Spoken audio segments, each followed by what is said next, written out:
Good evening, brothers. My name is Brittany Ramsey, and I am your Region H Chair, serving Ohio, Indiana, and Northern Kentucky. Tonight, we are meeting as a region to discuss preparations for the upcoming fall semester. We will be going over some of the new campus restrictions that our universities have been publishing due to the COVID-19 situation. We will be reviewing a lot of the virtual resources that are in the works and that are readily available for our students and volunteers. We are going to take a large portion of this meeting tonight to discuss chapter membership programs and how to prepare for pledges or new members this fall. And then we will definitely hit the rest of the typical APO chapter executive roles and how those are going to look this fall, if operations need to move virtually, or if there's a hybrid kind of in-person virtual chapter operation plan for the fall. At the end, we're going to go over some of the plans for the region over the next few months before we get to December and convention time period, and we will end with a Q&A session. So if you have any questions, feel free to put them in the chat or jot them down, and I will make sure to review all of those when we get to the end for the Q&A. And here we go. We're going to go ahead and get started, and make sure if you have any chapter members or your advisors, if they're missing from tonight's meeting, make sure you send them the recording that'll be available on the Region H site tomorrow so that they can catch up on what they missed. To get us started, we're going to be going over a lot of the new university restrictions that were announced for our student orgs and campus visitors and things like that due to the COVID-19 situation. A lot of these are going to involve typical chapter operations like hosting meetings and events on campus and in the community. Some of these include some physical distancing restrictions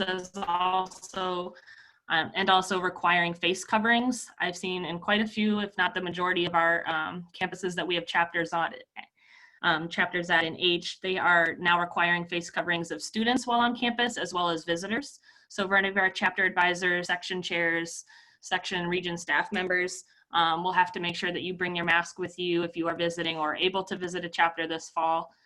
For our chapters that are able to host their chapter meetings or exec meetings in person, you'll have to follow whatever the university restrictions are going to be as far as physical distancing for those meetings. I know this becomes very tricky for some of our larger chapters, over 50 people, especially our 200 plus person chapters that we do have. So we're going to talk about some ways to be innovative and creative with those restrictions and how to move virtually if necessary. There are a lot of different room capacity rules on each of our universities, and it really varies by state, even campus by campus. So you want to make sure that you're staying up to date with what those room capacities are going to be, and if certain events, whether they're large scale or if you have large chapter meetings, if those are going to have to move virtually just to meet those room capacity rules. And then we've heard of a few different scheduling rules as well. So where student orgs are only available on campus on certain days, or they're only able to meet certain times, things like that. This is really something that the chapter presidents and the membership EPs and their chapter advisors should be paying close attention to while they're trying to plan different meetings and events for members and for pledges this fall. For a few of our chapters, they have student offices on campus, and we've noticed new rules coming out for those. So you want to make sure that if you do operate a student organization office on your campus, that you're following whatever those restrictions will be, whether it's when you can hold certain office hours, what the cleaning schedules have to look like, and any other restrictions that they've imposed on those particular student offices. A lot of the questions that I know our section chairs and I have gotten over the last few weeks are revolving around fall recruitment, and I know that that's what a large chunk of this presentation tonight is going to focus on. But this is something I wanted to throw on this slide just to reiterate, paying attention to the rules and restrictions that revolve around recruitment from different universities. A lot of them have moved to hosting virtual student org fairs instead of doing them in person, just for trying to keep down the amount of large crowds on campus.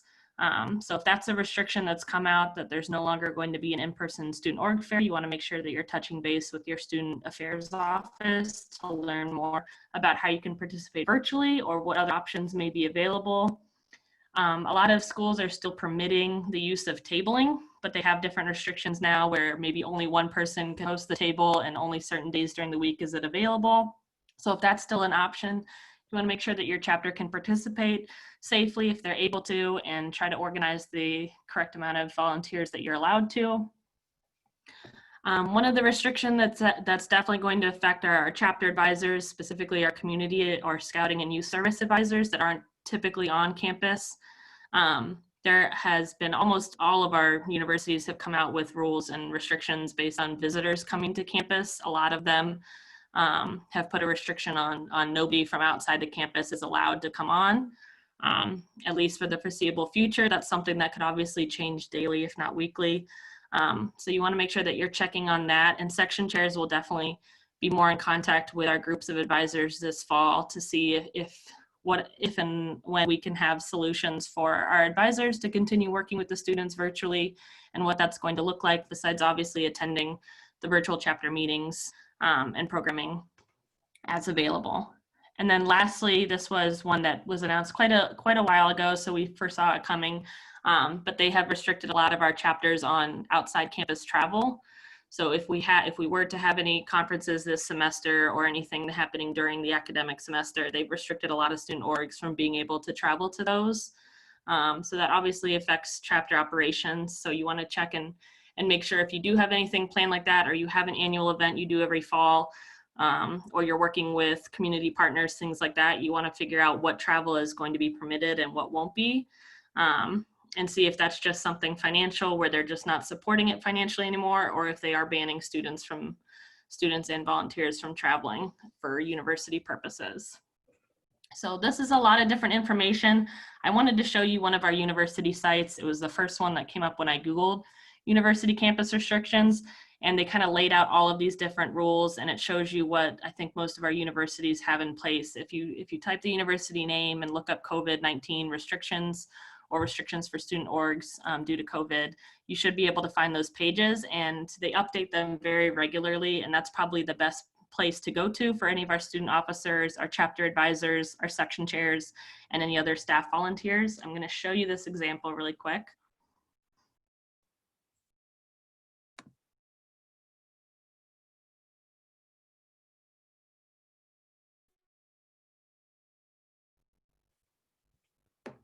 So this is an example from the Zeta Delta chapter, Miami University. They have a very lengthy list of their restrictions for student organization operations and procedures this fall.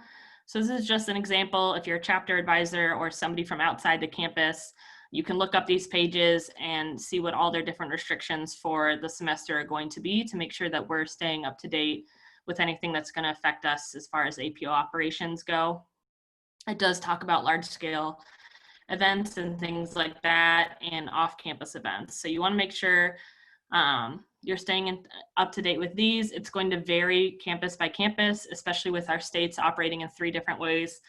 So you want to stay up to date with what's happening in Ohio, what's happening in Kentucky, what's happening in Indiana, just to make sure that we're following all the rules for our students.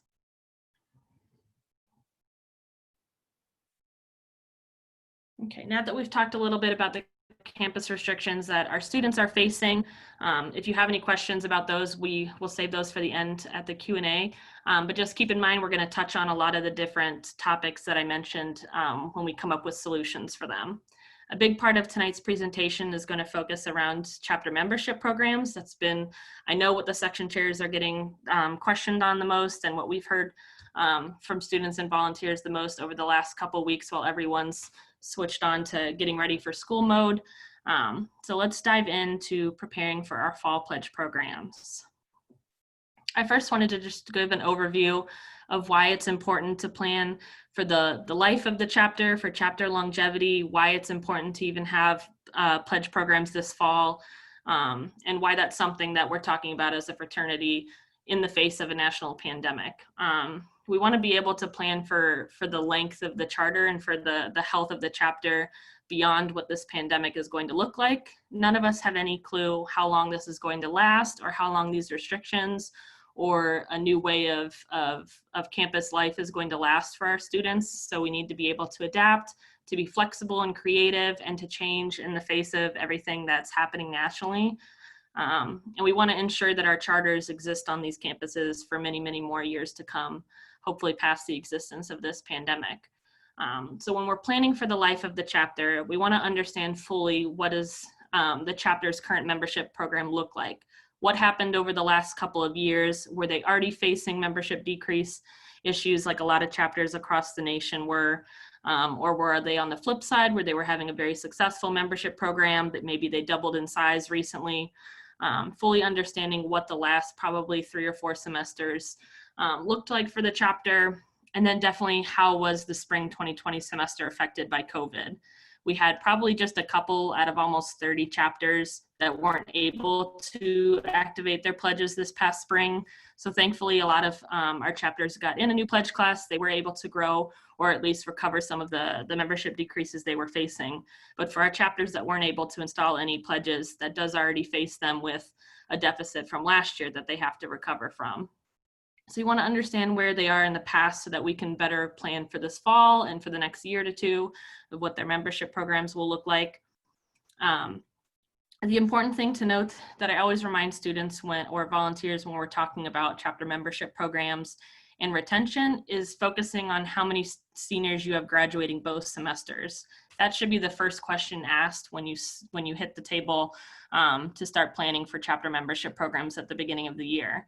So if you know you're losing 10 seniors this December and another 20 seniors in May, that's already 30 members from your chapter gone in 1 academic year. So that should be the bare minimum, that goal that you're setting to replenish that so that you can break even as far as membership numbers go for the year. And if you're a chapter that's planning for growth or aiming for growth, what percentage on top of those members that you're losing are you aiming to grow each semester? And how can you set healthy goals in order to reach that? You want to make sure that they're setting these realistic goals for not just this fall semester or the first few weeks of the school year, but it's really more of an ongoing membership and recruitment program for the chapter. I think the biggest thing that's going to help chapters when we're going through things like this is to start yearly planning instead of even month to month or just focusing on 1 semester at a time, but really taking the time to plan out a couple or a few semesters at a time. That way, if you have semesterly exec positions or you transition once a year your exec, they can come in and understand what the goals were before they got there, what the ongoing status of those goals are, and where they were supposed to be looking forward to in the next semester or 2. That way they can pick up where they left off and make adjustments and revisions as necessary. But you have this ongoing planning where it's not the immediate rush when we get to September that we try to rush through the first 2 weeks of the semester. We rush to get through recruitment and then we stop focusing on membership. So if that's the biggest thing that you leave here tonight with, I think going back to your chapters and working year-long plans for membership, especially this year because of what's happening and what happened with COVID this past spring, I think that will help us prepare better in the future and be able to withstand any dramatic changes as far as campus restrictions go. Next, I organized a few different important factors or reasons that we encourage having pledge classes, and this is no different than it has been in the past. But you want to have pledge classes every semester if possible to recover any of the past or anticipated membership decreases, whether that's seniors, whether your chapter historically loses a few people every summer that go inactive or that transfer to new schools, things like that. You want to make sure that your chapter is constantly bringing in new voices and perspectives and leadership styles. This way your chapter is ever evolving and changing just like it does in the real world with any other organization or career.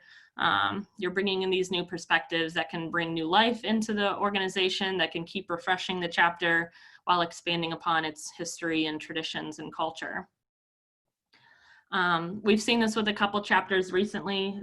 Some of our chapters that started off last year that had 10 or 15 people or less, they had a big group of seniors graduate this past May and they missed out on half the semester due to the COVID situation. So they're now faced with a very small group of older students. If they go another semester without recruiting, especially younger students, freshmen and sophomore, to help train and educate them on the chapter, pass down that history, pass down the list of traditions and things like that, you miss out on passing on that information and you end up with a very young chapter that doesn't have a tie to what that chapter did in the past.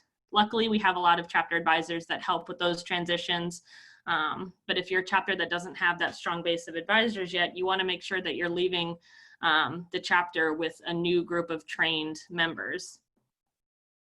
This also helps maintain chapter culture, traditions, and brotherhood, especially with the older students, being able to incorporate the new pledge classes into the chapter, making them feel welcomed and sharing their culture and traditions with them to keep that alive.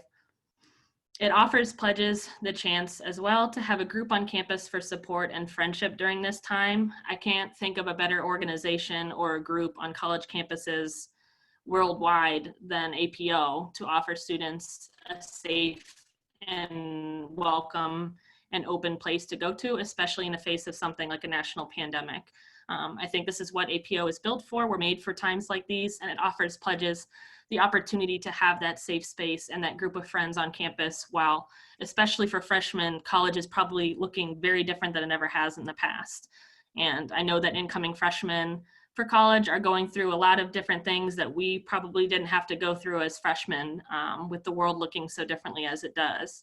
So this is a great opportunity for APO to be of service to the campus, to offer that safe space for pledges, and to be a friend to everybody that we can.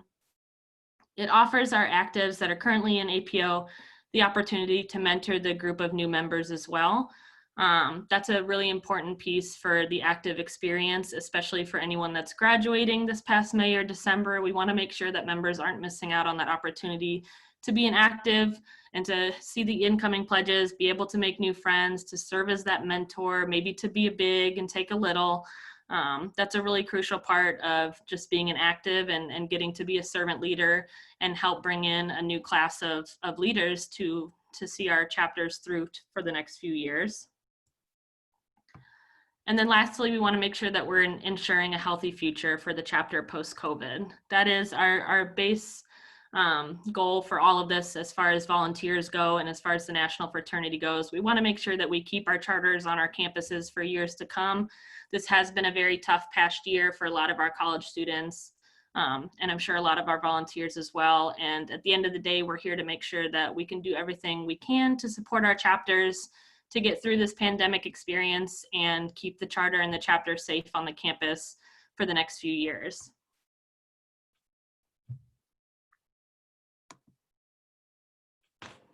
Now that we've kind of discussed the importance of having our pledge classes this fall, we're going to go through a few steps of how we're going to recruit and educate these pledges and welcome them into the chapter, and how we can do that virtually.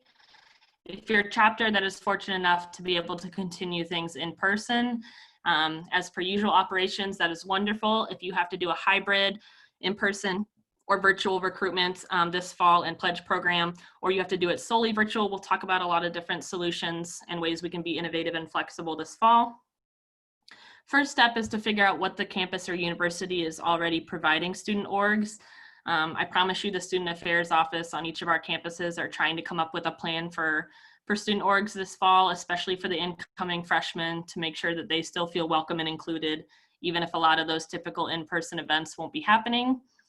If they aren't, or if they've already restricted the student org fairs that typically happen at every college campus, are they going to be hosting a virtual one instead? Is that something that APO can sign up to participate in?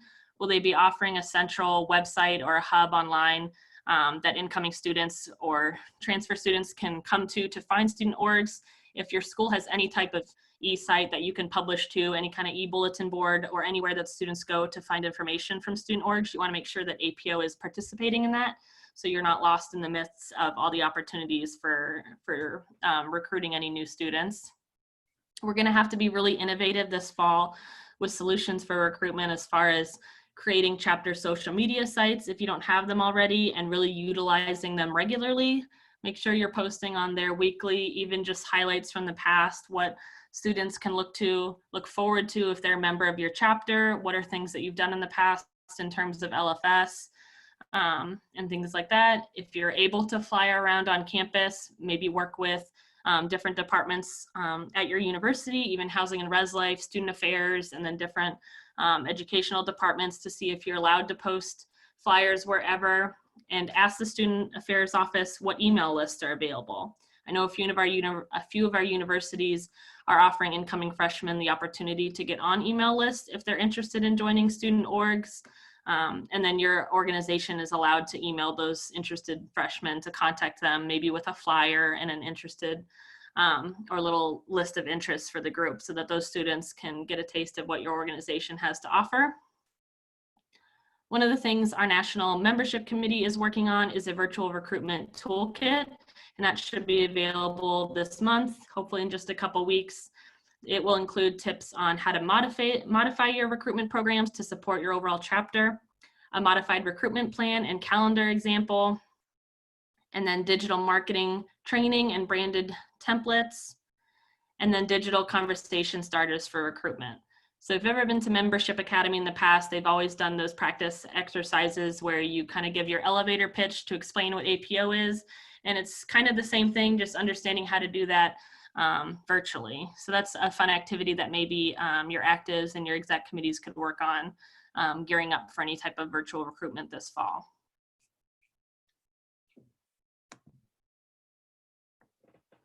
Once you've recruited a pledge class this fall or a group of new members, we'll move into the stage for virtual pledge education, just like you would do in person.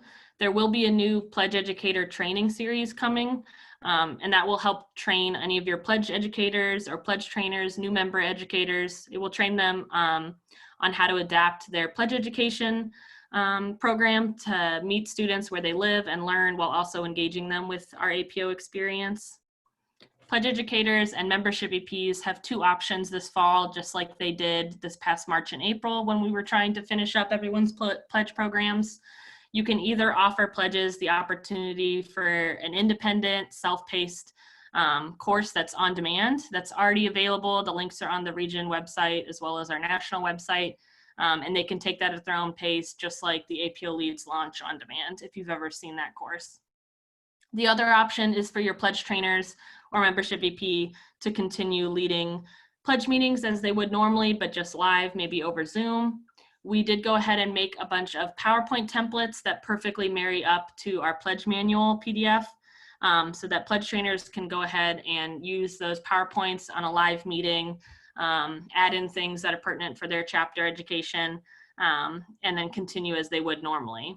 If you are able to lead in-person meetings, if you have a smaller group of pledges and it meets all your campus requirements, those PowerPoint templates are still available if you want something that helps you lead with a branded template. And then lastly, once they've completed the pledge education requirements for your chapter, the virtual ceremony supplements are still available. These came out last April, and it was really neat to see some of our chapters go through their first virtual ceremonies. I know that that's obviously not everyone's first choice. The ceremonies and rituals that we get to do in person are so special to APO, but these supplements are available just so that you are allowed to initiate your pledges. You can get them in, and then they can fully participate as actives for the next academic semester. For any of our chapters that went through the decision, I think we had a couple this past spring that decided not to finish the pledge programs and kind of start from scratch this fall. You want to make sure that we are planning for a year at a time now. We're kind of in the midst of trying to figure out how long this COVID situation is going to last and affect college students. And it could be just for this semester, it could be for another 2 semesters. So for the foreseeable future, if your campus has those restrictions, I think we need to plan for virtual operations until they say otherwise. So if you hadn't gone through this process this past spring and need help, your section chairs and hopefully your chapter advisors can help walk you through this so that we can start getting the pledges the opportunity to complete that education process and become initiated into the fraternity.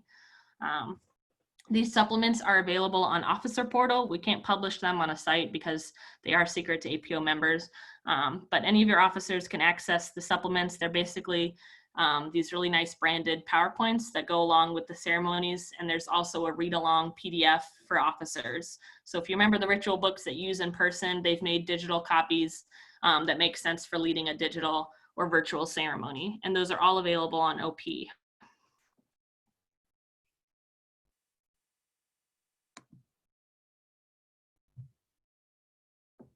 Next, I wanted to talk a little bit about the Big and Little program. I know that quite a few of our chapters have APO families, which is wonderful to see. And once you've moved chapters through the recruitment process and you've recruited a new group of pledges, typically you appoint or assign bigs to all of the new littles. It's important to keep this going, even if it will be a hybrid or 100% virtual experience this fall, because it does give those pledges a mentor throughout this whole experience this fall. I think it's more important than ever for them to have that support system to lean on while everything is so different from the typical college student experience this fall.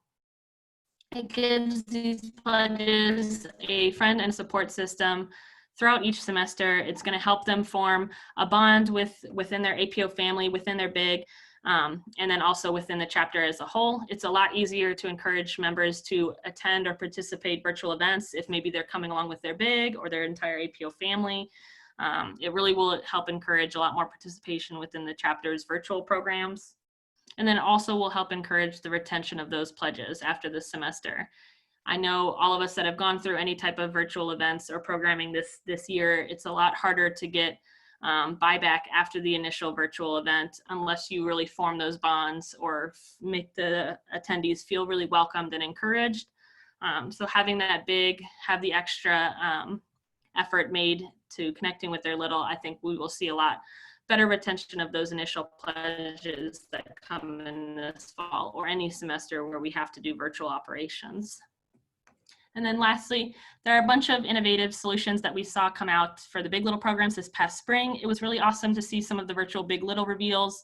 A lot of students were using either Instagram or things on Facebook Live, Instagram Live to showcase who the different bigs and little were. I saw different accounts kind of created where it would say something like McKenna's big, and then she would post a lot of different photos kind of as a surprise throughout the semester. So she could see who her big was at the final reveal. You can also host a lot of virtual LFS events specifically for big littles to participate in, or maybe a family competition. I saw last spring a chapter hosted a virtual APO Family Olympics. So that was really neat. They did a lot of trivia online, which was super cool. So really be as innovative and creative as you can with these programs. Try to make it look as much as it did in the past, but also be flexible to give the pledges the best experience that we can and really welcome them into our fraternity. And last but not least, we're going to touch on virtual retention. This is something that I don't want students or volunteers to lose focus on as we get through the semester, especially with our academic semesters being shorter than they have been in the past. A lot of our campuses are wrapping up at Thanksgiving break as far as in-person classes go, and then they turn virtual for the rest of the semester. So we want to make sure that we keep a focus on retention even during that time period and over the winter break. How is the chapter planning to keep their actives and associates engaged this semester, whether they're virtual or partially virtual? Even if they're in person, how are we doing check-ins to make sure that our actives and associates are still feeling that engagement they need to from our chapter during this time? You can have executive committee members sign up to do different check-ins where they reach out to actives or associates individually to make sure they feel welcomed and included, see if they need any questions answered or need any help, if you have any active requirements that need completed this semester, so anything like that.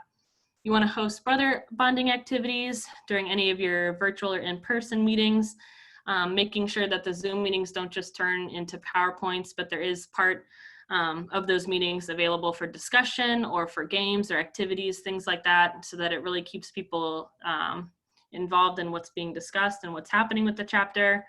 It's really important to continue to reiterate the importance of brotherhood and why it's important to be an active participant in our fraternity and why your fraternity members need you during this time. And then you can also send out some chapter surveys, maybe do a couple a semester to check in on everybody, see if there's anything the exec can do to support the chapter brotherhood. If there's anything additional you need from chapter advisors or section staff members, things like that, it can give you a good touch point with your chapter members to get some feedback. And then lastly, is there a way that the chapter can serve its campus in a more accommodating and flexible capacity now with all the virtual opportunities? So is this something that will help us kind of thinking of this in a different light? Is there something that we can better retain our active members with now that we've created all of these different virtual opportunities? I know when a lot of members go inactive, most of the time it's due to time commitment or availability for schedules, things like that. But now that your chapter is able to do things virtually, whether it's hosting LFS events for their requirements, or virtual activities for them to participate in and feel more connected to the brotherhood, is this a way that your chapter can encourage more retention of members? So think about it more in that light and see if this new accommodating and flexible and creative environment that we've had to create this year, if that's going to have the added benefit that we didn't really expect of a higher retention now of members, now that we can be more flexible in our requirements.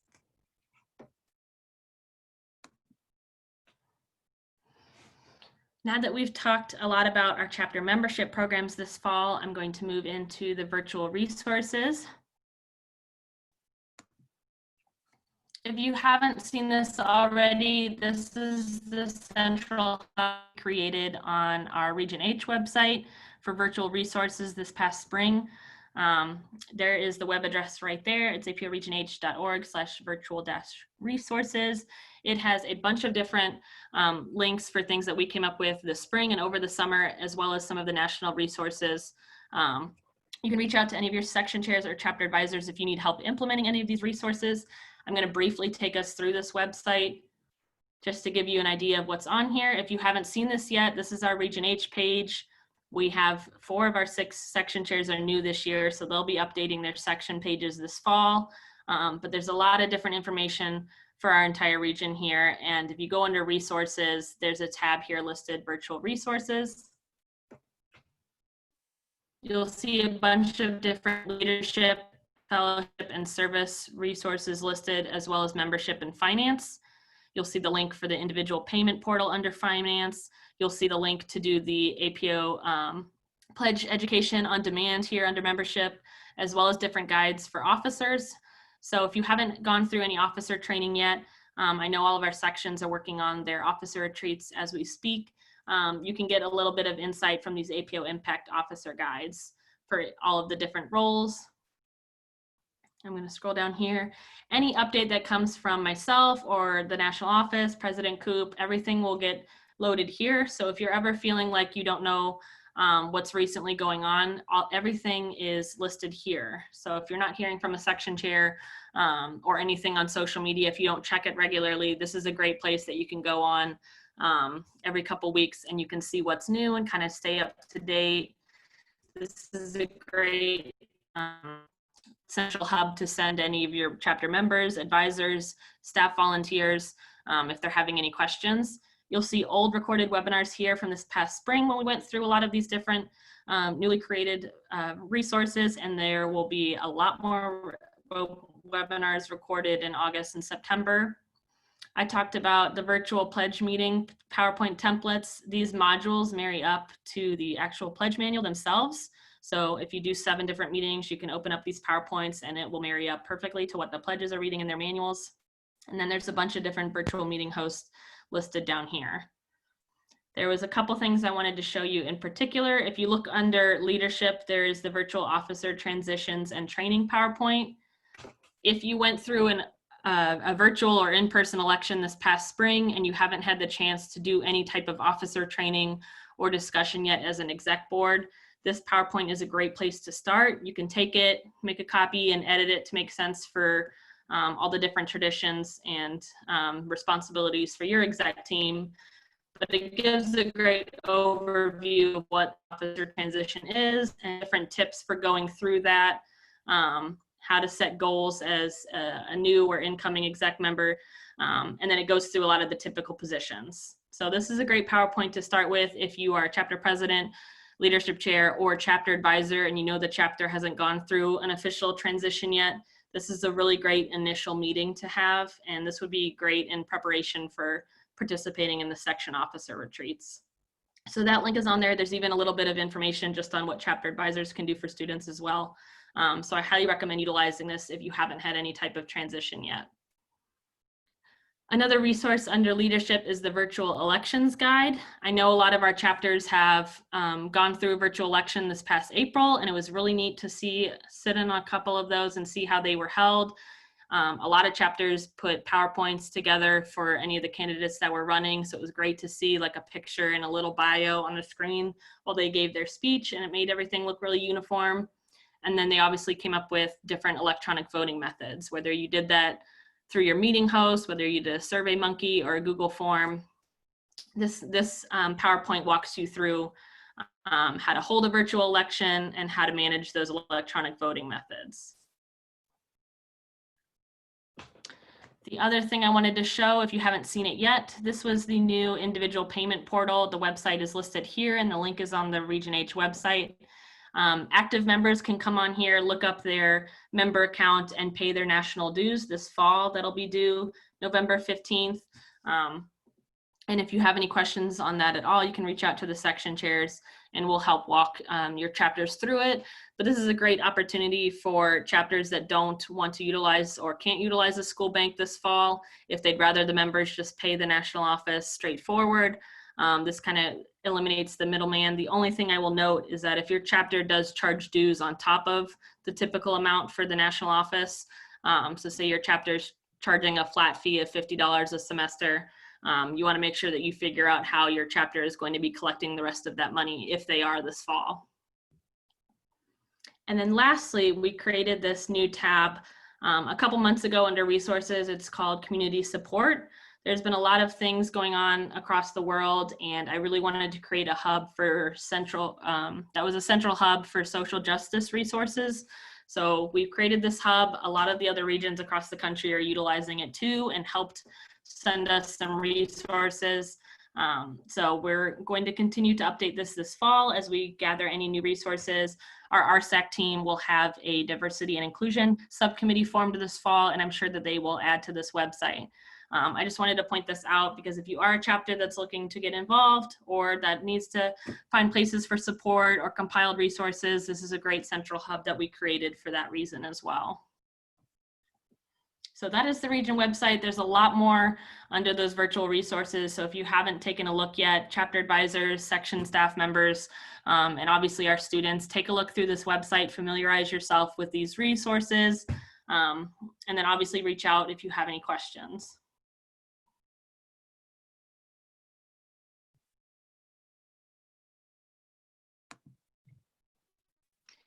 Next, we have quite a few new resources that are in the works with region staff and the national office. A few of them have already been created and are available now. These should have been sent out from your section chairs probably a few weeks ago. There's a chapter continuity guide that helps chapters continue operations in the face of everything that's going on right now and learning how to switch to virtual operations if necessary. There are a lot of different chapter officer guides, and we have quite a few of those on the Region H website. So if you need a good basic guideline to start with, if you're new to the role and need a little bit of training, that's a great place to start to find some additional info. They've created a roadmap for virtual chapter operations, everything from hosting meetings, handling finance, hosting virtual LFS programs, things like that. That's another great PDF guide for a chapter exec to take a look at and familiarize yourself with. They created a video to train an exec committee on how to host virtual chapter meetings. So that's probably really pertinent for our chapter presidents, even secretaries, and then chapter advisors to familiarize yourself with what that's going to look like for the fall if you do have to host meetings virtually. And then they came up with 3 different guides for virtual leadership, virtual fellowship, and virtual service. So if you are a leadership, fellowship, or service VP and you are in dire need of some ideas or websites to go to for hosting any type of virtual events, there are a ton of different organizations already listed in these 3 PDFs. So that is a great place to start. There are so many different opportunities, especially for service, to do virtually. So if that is something that you are struggling with coming up with, these guides are a phenomenal place to start. It will help you get an idea for this fall semester on how you can continue to host those events. And even if you have limited your student requirements for actives this fall, this is a great way to continue offering some programming for students that want to kind of continue that sense of normalcy if possible and continue the connections of brotherhood. So I strongly encourage chapters to continue their virtual LFS programs if possible. Things that are in the works that should be coming out within the next couple of weeks are the virtual recruitment toolkit we talked a little bit ago with all the other membership resources. There will be pledge educator training videos coming out. There will be a chapter officer and advisor training videos, as well as a guide for modifying any chapter requirements, and then a guide for the National Service Week that will be happening in November. So these are all the things that are in the works. As soon as they come out, I'll forward those on to the section chairs, and they should be sending that out to chapter presidents and advisory chairs at minimum. And if you're ever missing any of these resources, they'll be copied and uploaded as well to the Region H website.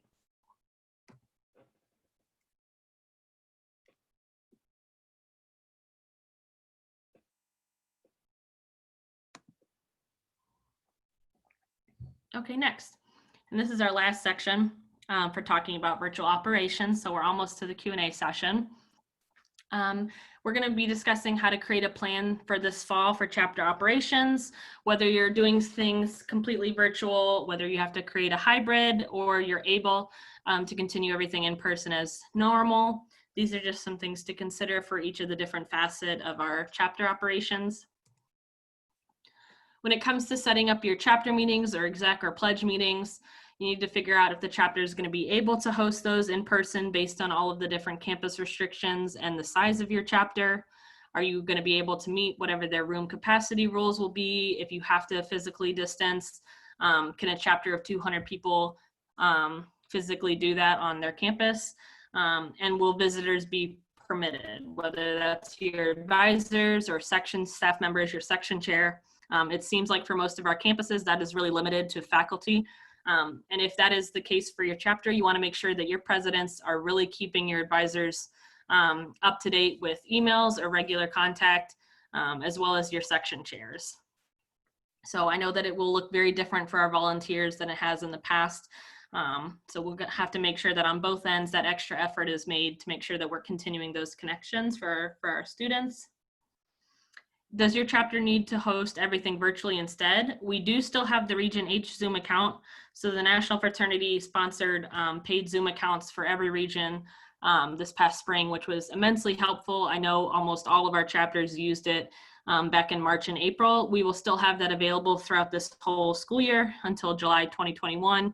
So you can count on that if you need it. I will say that a lot of the times, like Monday evening and Sunday evening, are definitely the hotspot for chapters hosting their meetings, and it's kind of first come, first serve.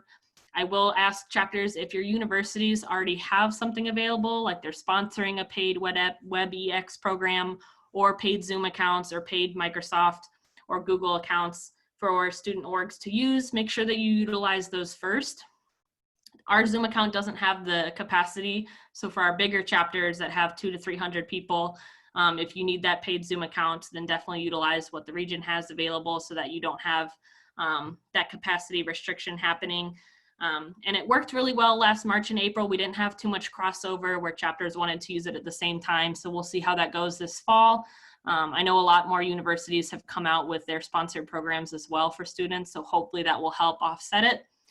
But we'll work together as a team. We'll work together with all the section chairs to make sure that we can divvy it up amongst the chapters if need be. You want to make sure that you keep chapter operations as similar to the past as you can. Anything that needs to be innovated and flexible, definitely aim to do so that we can be as creative and flexible as possible. But keep things as engaged as it used to be in the past. If you used to do Big Little, make sure that you continue that tradition for your chapter. If you used to have certain events happen after a ceremony, I know you all can't meet in a dining hall again like you used to, but maybe you can do some type of virtual mixer together. So it might look a little bit different, but try to hit the overall goals and traditions that your chapter used to have, just to help everybody that's in your chapter kind of continue and enjoy those traditions that you used to have, especially for your graduating seniors, if this is their last semester as an active. And then I've probably used the words flexible and creative a million times, but I cannot say that enough when talking about setting up our chapter operations for this upcoming year. We've got to be as flexible as we can. We need to create and innovate where possible. And in the end, I think that's going to greatly benefit us hand in hand when it comes to retaining members, because I think it's going to make us a lot more flexible and accommodating and hopefully reach a lot more college students than we typically do. Next, we talked a little bit about this already, but the LFS programs, those guides for creating those events are available on the Region H website.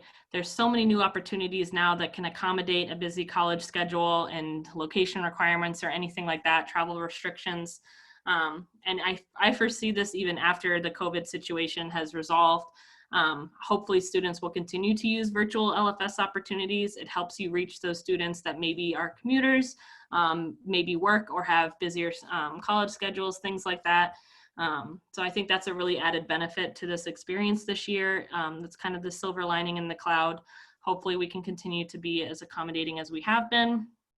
If you do reduce your requirements or eliminate them for the fall semester, for active members, I would still encourage everyone to aim for hosting a few LFS events to keep members engaged and to give seniors and pledges especially that experience opportunity this fall.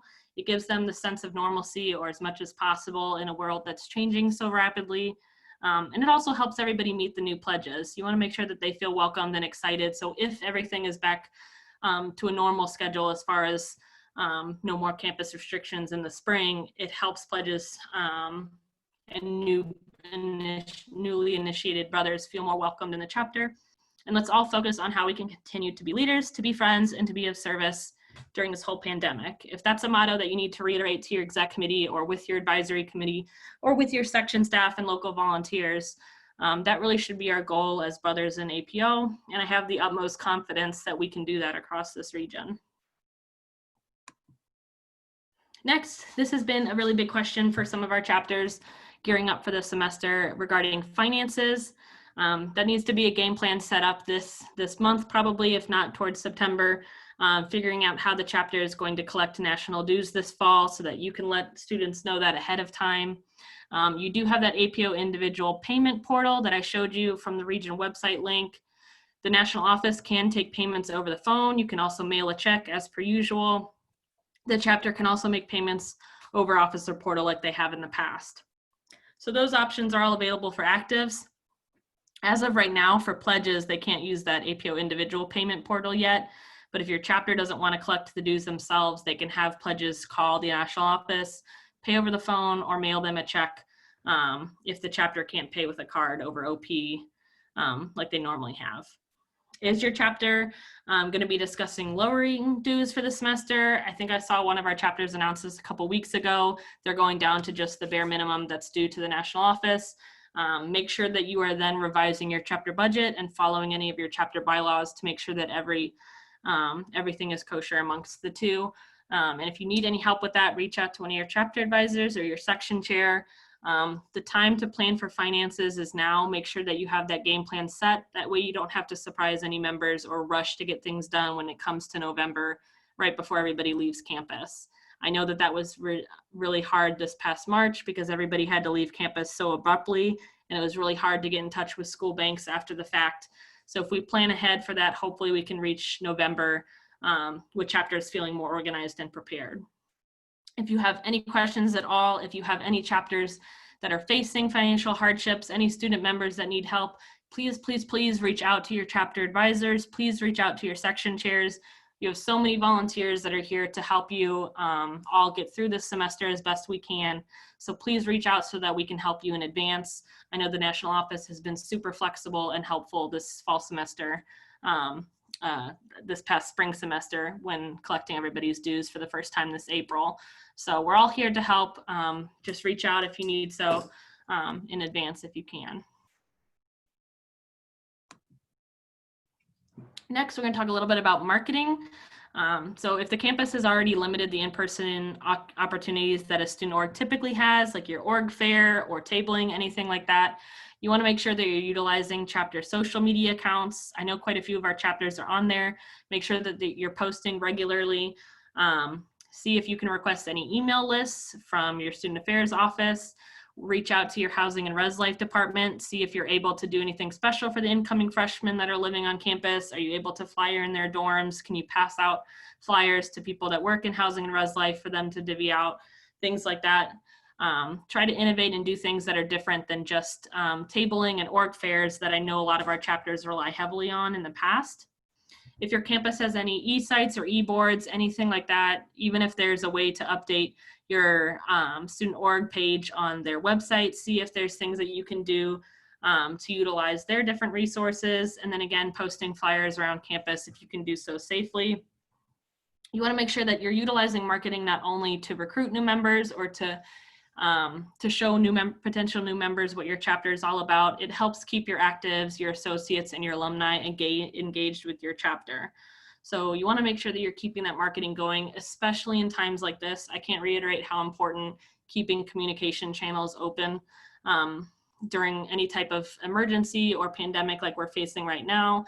It helps everyone feel connected and not have that sense of fear when there's the unknown. So keep your marketing channels up, keep communicating with members, even if it's post-recruitment period, or even if you're able to do things in person. Make sure that you're keeping those things up so you're not leaving advisors or your alumni volunteers or actives or associates in the dark. And then lastly, going on with communications, for the rest of the roles, I didn't list everything because I know we have a lot of different chapters with their own different exec positions, but keep your secretary, your alumni secretaries, historians, your sergeant at arms, etc., utilizing organized communications this fall. If their roles are hosting requirements that you have gotten rid of for the fall semester, or there's not really a responsibility for them, come up with things that they can do digitally.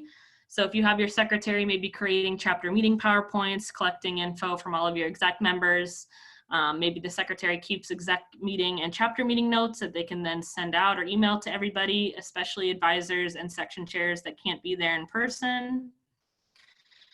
If you have an alumni secretary or historian, you can have them create an email newsletter or an email blast to your alumni to keep them engaged. If you have an historian, maybe they can set up a digital photo album. If you use APO Online, it has a really nice free service to upload photos, so you can organize all your photos, get them uploaded. If you have a chapter Facebook or Instagram, you can start utilizing that more regularly to document and especially upload historical photos. If you haven't already, you can create a digital family tree. APO Online has a super easy program for doing that, but you can also do that as easy in something like Microsoft PowerPoint. And that's something really cool and interesting to share with alumni as well, and your pledges that come in when you're teaching them about APO families in your chapter. And then if you have to do any type of bylaw review or policy revisions this fall, your sergeant at arms can take digital notes and make sure that those are readily available to everybody, especially advisors and section chairs that aren't able to be there in person with you. So if I missed any roles, if there's any other roles like fundraising, finance, anything like that, make sure that you come up with, as an exec team or as your president and advisors work together, come up with a game plan for them to have some digital responsibilities this fall so that they can get that leadership experience out of their position. They can feel like a vital role in the chapter, and they can really fully participate with their active members and pledges. And then lastly, wanted to touch on inter-chapter support. So this is a huge goal for our region. We talked a lot about it at the convention in Austin, and it's been a huge goal for the past year and a half, and I'm sure it will be hopefully for the next 5 to 10 years. This is a huge focus as a brand new region to really bond all 3 states that we oversee, and a lot of our new chapters, especially as we're focusing, turning our focus to extension here this fall. Even though we're all apart and a lot of our chapters are going to have to switch to virtual operations this fall, we want to make sure that we still connect with the chapters near and far to share our brotherhood experience, whether this is inviting chapters nearby or across the region to host or participate in multi-chapter events. If your section chair is hosting section-wide virtual events, maybe inviting nearby chapters to come to your virtual chapter meetings or your virtual ceremonies. Things like that. Make sure that you're participating as much as you can with each other. We have our petitioning group at Wright State. We have a few extension efforts that we started this spring and summer that will be up and running this fall in H1 and H6. So you want to make sure that we're doing everything we can to really tie in those new members to our chapters and keep that inter-chapter brotherhood going as strong as we can this fall, even if it's virtual. I want to reiterate that our Region H is known as being our home. So we want to continue to be servant leaders and put that motto forward to any of our new members and obviously our existing chapters to create those strong bonds. And then lastly, if any of our sections have struggling chapters, and this probably has changed with just the last semester, especially with some of our chapters missing out on a larger spring recruitment than they're used to. If we have any of our section chapters struggling, make sure that you're reaching out to them. Maybe they need help with coming up with innovative solutions for their membership programs. Maybe they're struggling with participation and it would help if they had a few brothers attend from another chapter virtually, or they're just stressing trying to figure out how to switch to virtual operations. And your chapter has done a really great job with that. Maybe you can mentor them and kind of serve in that big brother role. So make sure that we're being of service as much as we can. If your chapter hit the ground running this past March and April, like I know a lot of our chapters did, you did phenomenally as leaders to get your chapter switched over to virtual operations. We had a lot of phenomenal advisors and section chairs helping them through this process. If you think you've got it down and you have an organized plan, reach out to your section chair and see if there's any chapters that are struggling that you can help. That would be a great way to be servant leaders across the region to make sure that we're leaning on each other during this time. Okay, I'm going to touch on some of the things that are coming up for our region. We are almost through the presentation, and then we will move into the Q&A session. These are just a couple important notes for this upcoming semester. We will have a group of Region H volunteers leading some webinars, mostly in August and then leading into September. We're going to focus on a lot of different officer trainings. We will try to hit every single position that I mentioned in this presentation, as well as additional ones. We will be talking about how to revamp your recruitment programs, really diving into what virtual recruitment will look like and how to keep that ongoing. We're really doing that a lot right now with our Heidelberg chapter and Wabash. So that will be really exciting to talk about and how we're really digitally recruiting this fall. There will be a webinar on retention and how to long-term plan. It will dive into a lot more about what I was talking about at the beginning of this presentation. There will be several advisor and volunteer trainings. So for our alumni, there'll be an introductory course if you're brand new to advising or section staff members. We will have a webinar on how to work with campuses with these new restrictions. How can you be a digital advisor in today's age, things like that. And then lastly, we'll have one about how to support students during this pandemic. So more about the self-care and how can we take care of each other and that type of thing. As we go through these webinars and as we get feedback from section chairs and students, if there's questions that come up, or maybe a lot of people are struggling with a fundraising program or their chapter historian program or anything like that, as we learn more and get more feedback, it is very easy for us to set up a Zoom webinar and host it so that we can have a live session with our region. So we can do that weekly, bi-weekly. So as soon as we start getting some feedback and seeing if there's anything students are struggling with, we will add to this list. For upcoming conferences, our RVC that was planned this summer, it was supposed to be in Columbus. We will have to do that virtually. So we are looking at September and October, just based on the restrictions for the state of Ohio.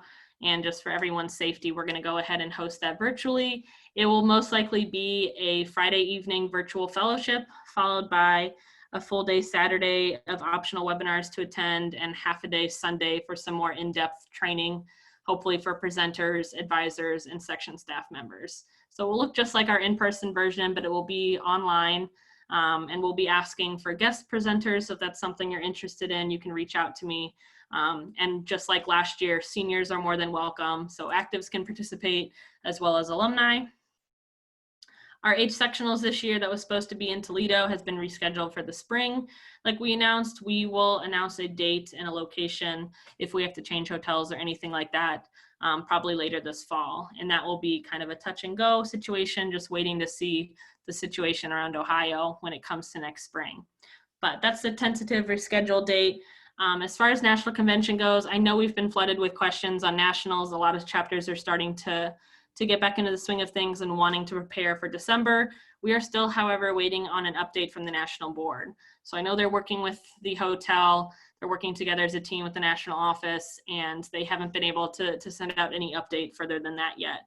So they are working on it. As soon as I hear anything, I will let your section chairs know. And as soon as we're allowed to post anything, any kind of announcement or final update, you will see that on the social media pages. But until then, that is as much of an update as we've been provided with.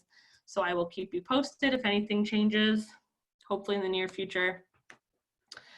If you've never heard of APOC, I know a couple regions used to do this program in the past. It is short for the APO Knowledge Exchange. It is our national prep meeting for voting delegates that we host every year that there is a convention.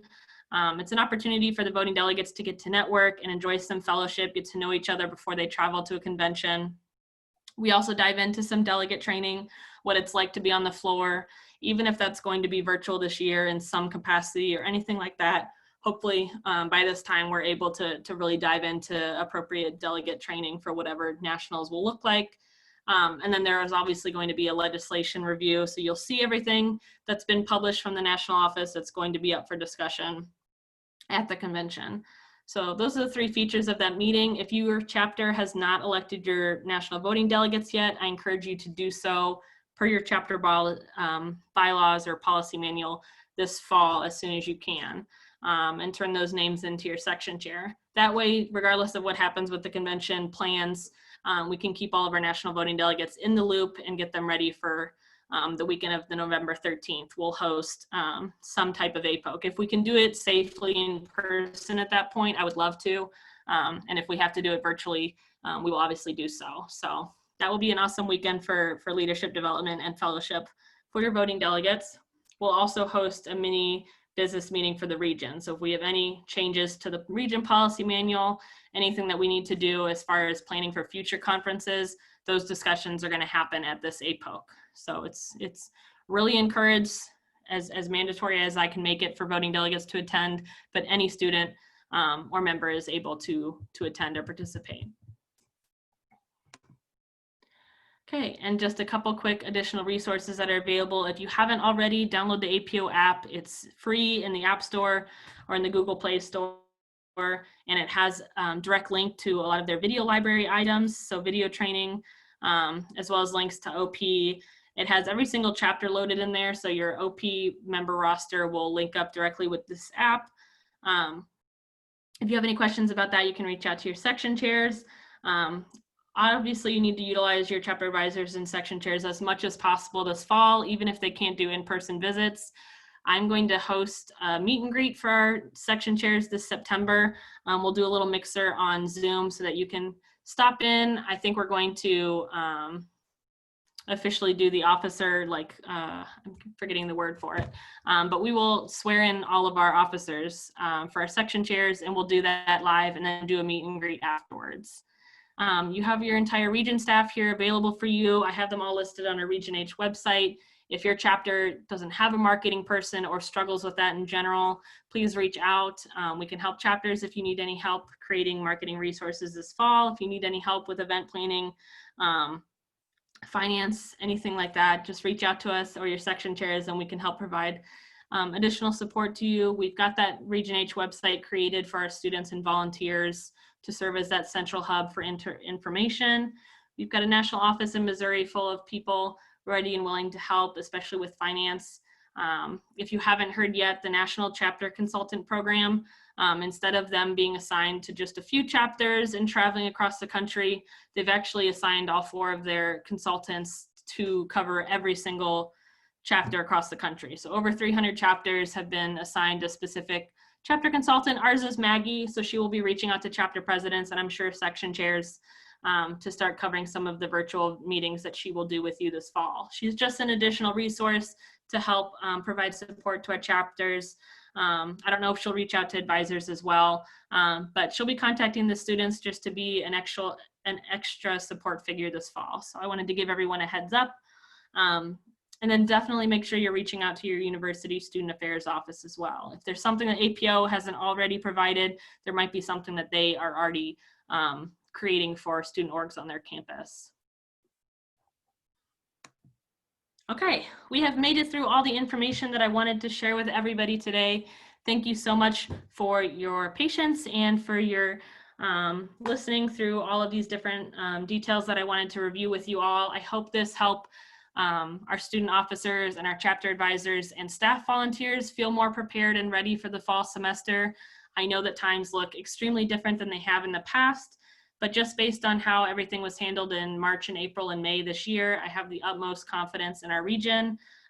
We saw tremendous leadership, especially from our students. You really rose to the challenge and helped be leaders for the rest of your actives and your pledges this spring, get through such a scary and unprecedented time, and really kept all of the chapter members connected throughout this semester.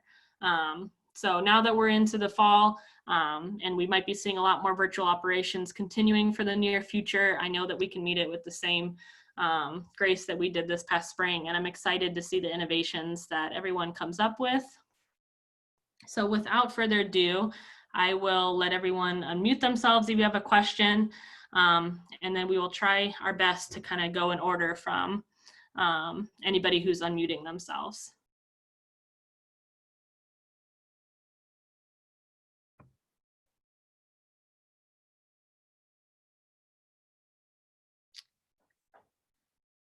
Okay, if anyone has a question, you can raise your hand or unmute yourself. I would ask you give your name and kind of introduce yourself a little bit and then share your question.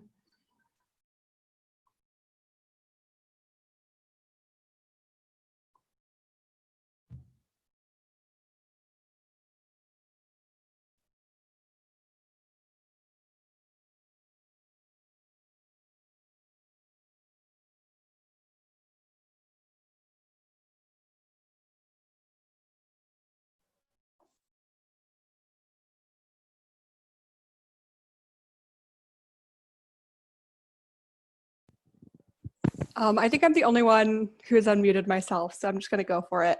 But hi, I'm Caitlin. I'm the president of Zeta Delta at Miami. So in our exec, we've been talking a lot about how and whether or not we can offer any kind of in-person service events, and we've came up with some ideas for safety, but I was wondering if there were any conversations that the regional staff has had about in-person service. We're having a bit of like an ethical dilemma.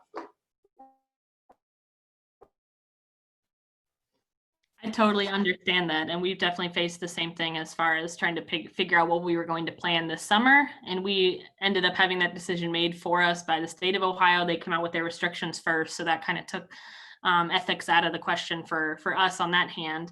But now that they've opened up a little bit more for this fall semester, that's really a decision that I think your exec committee should make together, maybe loop in your chapter advisors and your section chair and see what the opportunities are. Since your university is allowing different in-person features, but they have that long list of campus restrictions, I would reiterate, if you go through with having those events in person, you can reiterate to all the attendees or potential attendees that you're going to follow all your campus restrictions. You'll physically distance if you need to. You'll have the hand sanitizer and hand washing stations or whatever available, as well as your face coverings, things like that, and offer it more as an optional opportunity. So if students feel comfortable and they feel safe and they know that you're following those guidelines, they can come if they want to.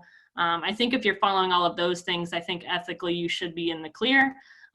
As long as you're not mandating anybody to go to those in-person events, because that way if students don't feel safe, regardless of you meeting the restrictions, they have the choice to stay home and do virtual service. But if you feel confident you can do it safely and you feel you're meeting your restrictions, then that is completely up to your chapter. Thank you. No problem.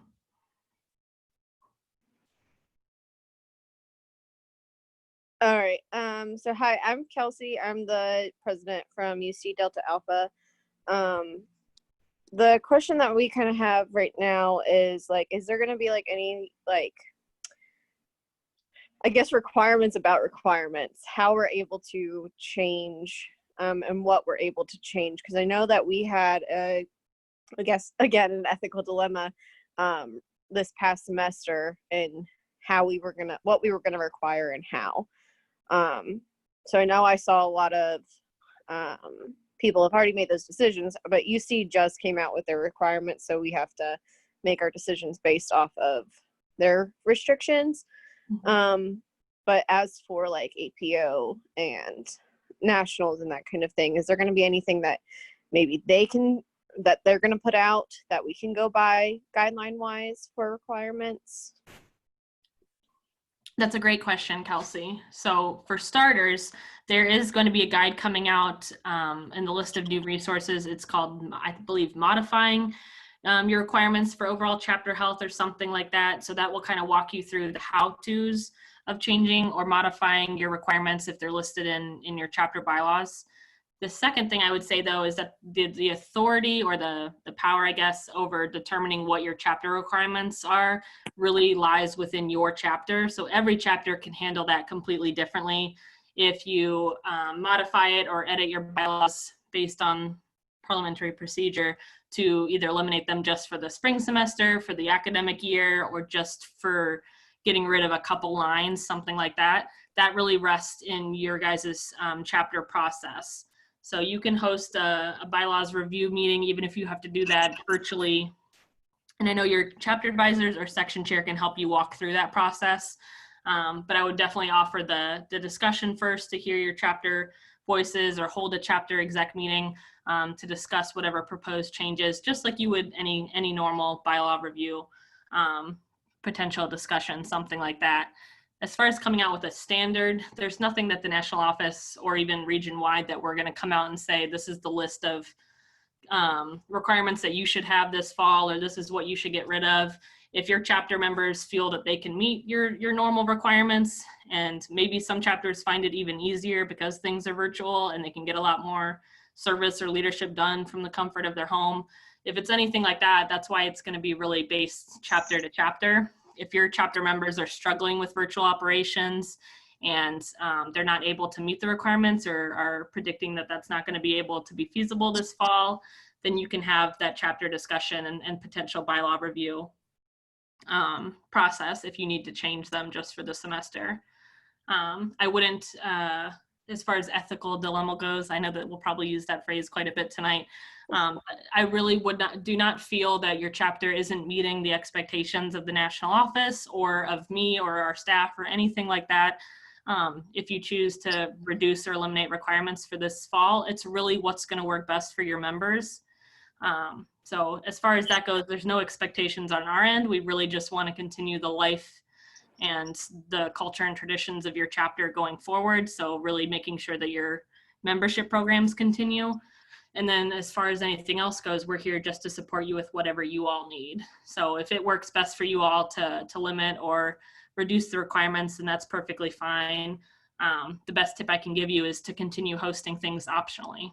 So even if you get rid of your, say you have a 20-hour service requirement for the semester, maybe still do 2 or 3 virtual service projects this fall so that your members still stay connected. There's a reason that they're still a member. There's a reason that they're still part of your family.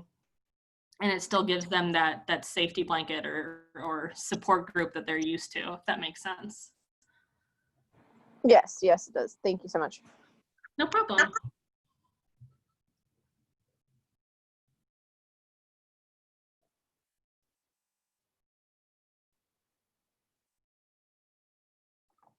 Michaela, I see your raised hand. Go ahead if you have a question. Yeah, my name is Michaela Lehman. I'm president of the Zeta Lambda chapter at UT, and my question is about national dues. I was wondering if they're looking on a national level at all of lowering dues possibly, or even if it's even being debated on, or they're just not looking at it at all. No, that definitely was discussed. The board had their meeting, I believe, in June, and so the annual budget was approved. They aren't lowering dues for the foreseeable future, at least for the next fiscal year, if that makes sense, just based on operating costs. So the national office is still fully funded with their employees in Missouri. And I know that that's not really directly happening here in our region, but we still benefit from those services. So that is why the national dues haven't changed. It's still $20 an active a semester, and that really keeps that office running and the programs that students use nationally funded, just like the chapter consultants working with all of you, with all of the different finance department people to help everybody with their dues and things like that throughout the year, or ordering pins, things like that. So there has been discussion about it. I know the national board discussed it with the national office, and they already are facing a quite large deficit based on membership loss over the last year.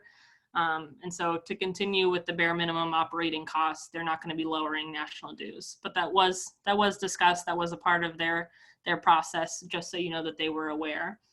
And I think with the national office being so flexible this past spring with dues, and us trying to help as much as we can volunteer-wise at the region and section level, we're here to support and to help chapters as much as we possibly can.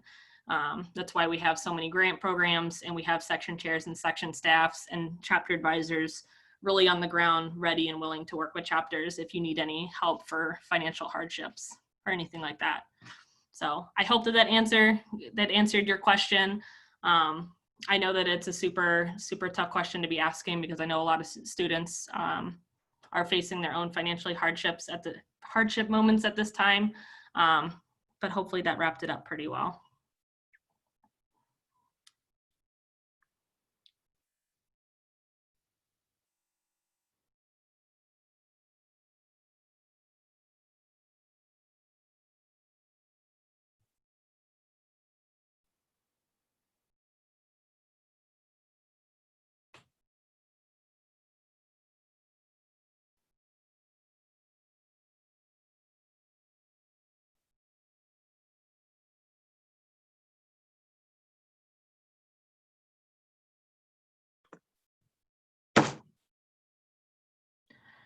I see your hands raised. Go ahead, Caitlin.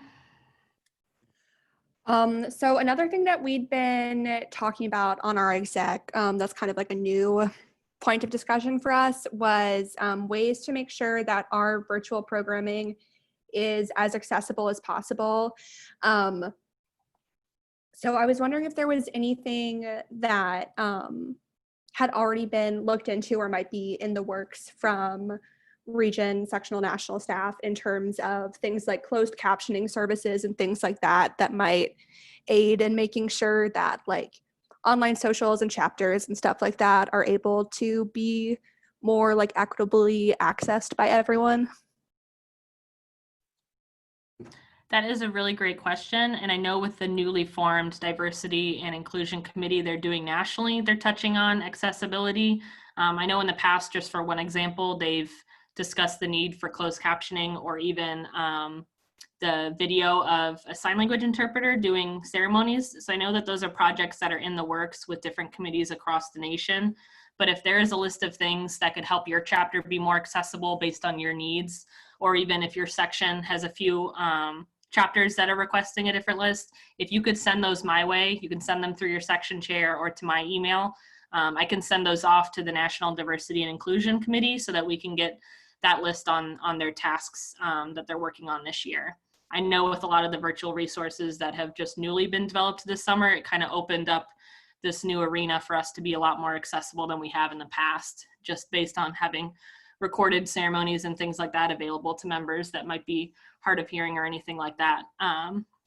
So I hope that answered your question, but if you do have specific needs or even ideas for accessibility, that would be great to shoot our way so that we can put that on their list of things to work on this fall. That's awesome. Thank you. No problem.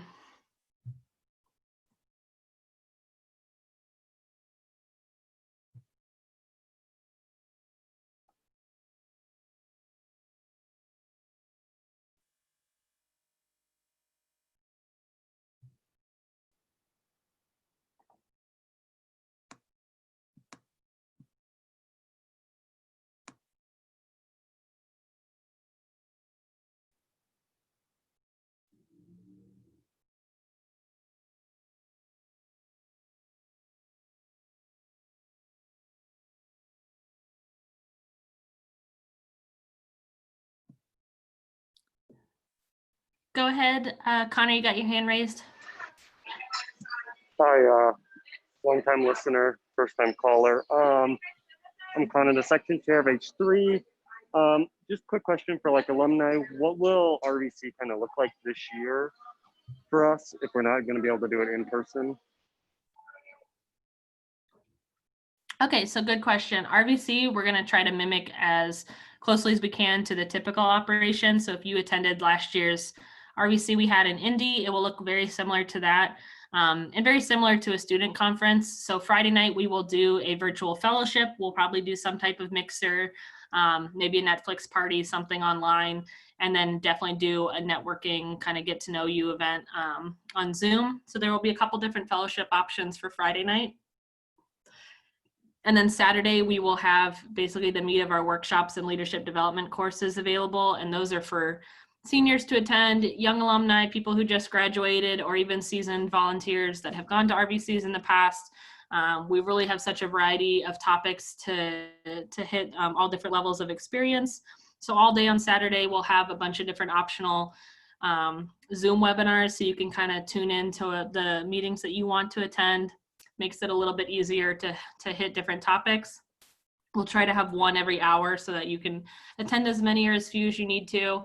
And then we'll have some type of virtual service project happening throughout the whole weekend. We'll probably do something like Charity Miles or an app that people can use on their own time, self-paced, and choose a charity that we can donate for the weekend. Saturday evening, instead of having the banquet in person, we'll probably invite everybody to do a live Zoom, kind of make your own dinner ahead of time. And we will do kind of a meet and greet session and then do a live presentation of alumni awards. And then on Sunday, that's when we do the in-depth training for individuals that also want to join in for that. There will be in-depth advisor trainings. We're going to roll out a new advisor training program, kind of a blue, silver, gold level, I think. And then presenter training. Hopefully they have created a national basic skills virtual program that they've been working on. And then we'll probably do something just for the section chairs as well, a little bit of a bonding retreat experience that we would normally do in person. So where the events might look really different, they're going to be the same types of event. We'll just probably be on Zoom for majority of the time, but we'll try and mix it up and keep it fun throughout the day if we can, and have a lot of different group participation activities.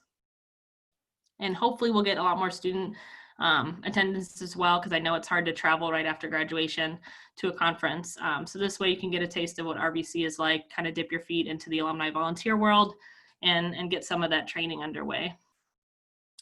Good question. Are there any other questions? You can go ahead and raise your hand or unmute.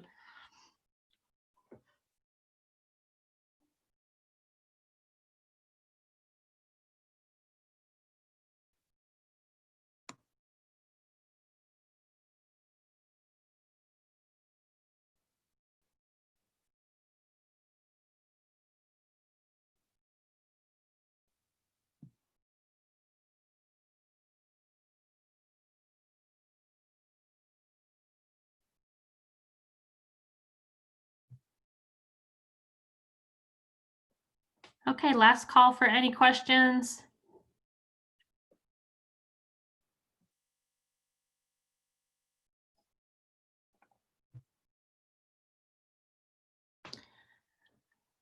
Go ahead, BJ. I don't have a question, but I just want to say thank you for all of the hard work that you put in to the virtual stuff. I mean, it is just astounding of what the National Fraternity has pumped out in like a few months, I feel like. So I just wanted to say thank you. No problem at all. Thank you, BJ. You're welcome.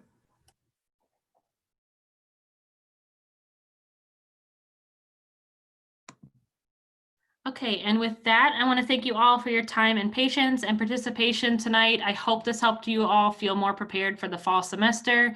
There will be those new resources rolling out this month. So as soon as those get created and sent out, you will see them either from your section chairs, or we'll post them on the region social pages as well as the website. If you need any help or support financially or operationally, over the next couple months, please feel free to reach out. I have my email and my cell phone number listed here, as well as Tom, our Region Information Officer. His email is there as well. You can find contact info for all section chairs and region staff members on the Region H website. And we're all a huge group of volunteers ready and willing to help where needed. So please reach out if you have any extra questions or you sleep on it and come up with something else. Just shoot me a message and we'll be happy to walk you through that. I want to say thank you to our region staff volunteers, to our section staff volunteers, for all of your hard work and dedication over this summer, and especially last spring, getting our students the support they needed, and especially to all of our students for everything that you've done and the leadership that you've demonstrated throughout all of these constant changes. You've handled it with such grace and with such servant leadership. I couldn't be more proud to be your region chair, and I'm super excited for another school year to get underway. It may look super different than it has in the past, but I know that we're going to be super innovative and welcoming to new members, and really hold on to the brotherhood that we all hold so near and dear to our hearts. So hang in there, please be safe and stay well, and reach out if you need anything. I hope you all enjoy the rest of your weeks and have a great night, brothers.